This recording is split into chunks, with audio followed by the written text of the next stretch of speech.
شيخنا الكريم الشيخ عائض بن عبد الله القرني يقوم برحلة دعوية إلى الفلبين، ويقوم أحد الأرجاس والأنجاس من أعداء الملة والدين بعد أن يلقي الشيخ محاضرته ويستقل سيارته يخرج إليه وليس بينه وبينه إلا متر، ويطلق عليه 5 رصاصات وتضرب الرصاصات يمين وشمال ولا يأتيه إلا أثر بسيط في كتفه.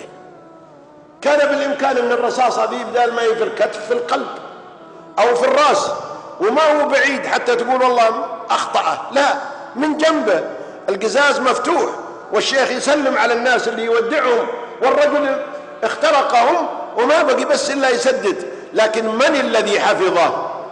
إنه الله.